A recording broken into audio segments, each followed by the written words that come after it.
Et maintenant, je vais demander à Jean-Louis Clos, donc, qui est maire des Écossais, de venir. Et alors, je vais le dire pour lui. Lui, il se représente. Et il est vice-président de la communauté de communes et il a en charge tout le domaine qui relève de l'aménagement du territoire. Alors, ça comporte aussi bien des parties classiques de travaux que de tout ce qui relève de la politique liée au PLU et au PLU groupé, au PLH, Jean-Louis va vous expliquer ce que nous avons fait dans le domaine de l'habitat et de l'OPH, et ça va être dans le prolongement de ce que Nicolas, tu évoquais tout à l'heure.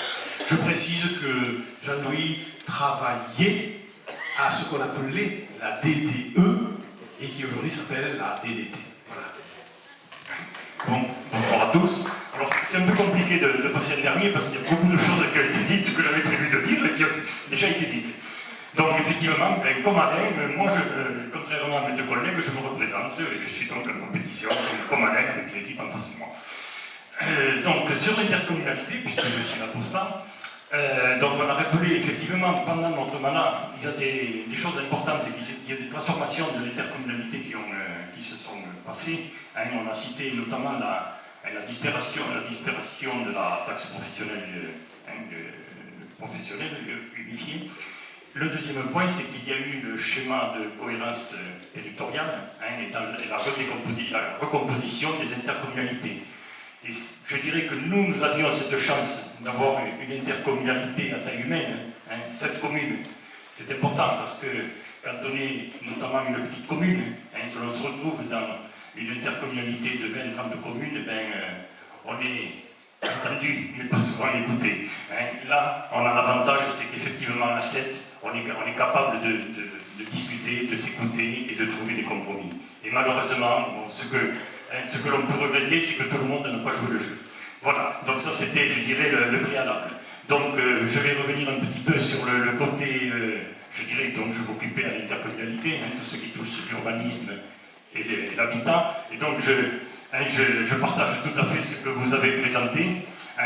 Il faut savoir que dans ce programme local de l'habitat qui a été monté, on n'était pas du tout obligé. Un programme local de l'habitat, c'est quoi? C'était, pour ce qui nous concerne, faire du logement social pour 2 raisons. D'une part, parce qu'on est dans un territoire en expansion où nous avons des familles qui arrivent, et donc le problème du logement se pose. Donc, d'une part, avoir du logement social, il faut savoir que dans un département comme le nôtre, 80% de la population a ces revenus qui leur permettent de bénéficier d'un logement social.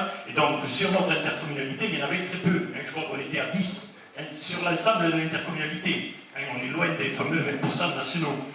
Donc, le premier point, c'était faire du logement social et par le fait de faire du logement social, jouer sur le montant des loyers. Parce que quand il y a des logements HLM, comme on les appelait, les loyers se savent. Et donc, même dans le parc privé, il y a effectivement, voilà, l'un influe l'autre. Donc, voilà les deux volets que l'on souhaitait mettre en œuvre. Et donc, ça a été mis en œuvre. Et donc, aujourd'hui, sur notre intercommunalité, on est déjà à 60-70 logements. On était au début du mandat à une dizaine. Et on a un programme, je dirais, encore une trentaine. Donc ça, c'est très important. Et si on a pu le faire, c'est grâce, justement, à cette intercommunalité. Je crois que de plus en plus, l'intercommunalité va prendre une grande place. On sait très bien qu'aujourd'hui, on est, nous, une petite intercommunalité. Alors ça ne durera pas, peut-être que dans 10 ans, dans 15 ans, on sera de nouveau regroupés. Mais bénéficions aujourd'hui de cette intercommunalité pour pouvoir avancer le projet. Donc voilà, ce que je voulais dire sur la partie logement.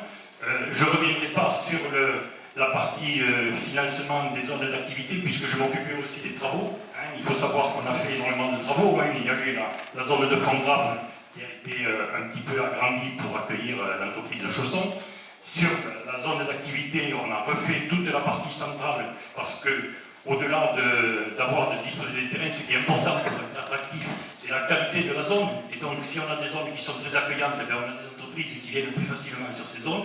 Donc là, on a énormément investi. Et quand on investit sur l'intercommunalité, ce sont les 7 communes qui investissent, y compris la petite commune.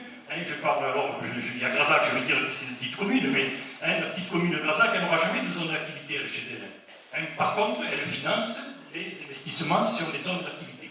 Et donc, en retour, il est tout à fait normal qu'il y ait un retour vers l'intercommunalité. C'est pour ça que, bien sûr, comme Alain, on était tout à fait favorable au reversement de ces taxes foncières. Voilà. Juste un dernier point, parce que là aussi, c'est vis-à-vis des petites communes. Et là, je dirais merci à Alain, même si vis-à-vis de vous, c'est peut-être un peu compliqué de le dire, mais on a parlé des fonds de concours. Mais les fonds de concours, le versement, c'était 52 000 € pour chaque commune. Pour Rabastens, qui a 7 000 habitants, comme pour Giboussens, qui en a 1400, comme pour Grazac, ou Rocomore, qui en a 400. C'est ça qui est important. C'est ça la solidarité. C'est la même somme pour chacun. Je crois que, et là, moi, on a travaillé pendant 6 ans, je me suis régalé à travailler avec Alain, parce qu'effectivement, on a cette vision de la solidarité partagée. Voilà ce que j'avais à dire. Je crois que j'ai fait le tour. Et puis, bon, je vais terminer par un proverbe. Seul, on marche très vite, mais à plusieurs, on marche beaucoup plus loin.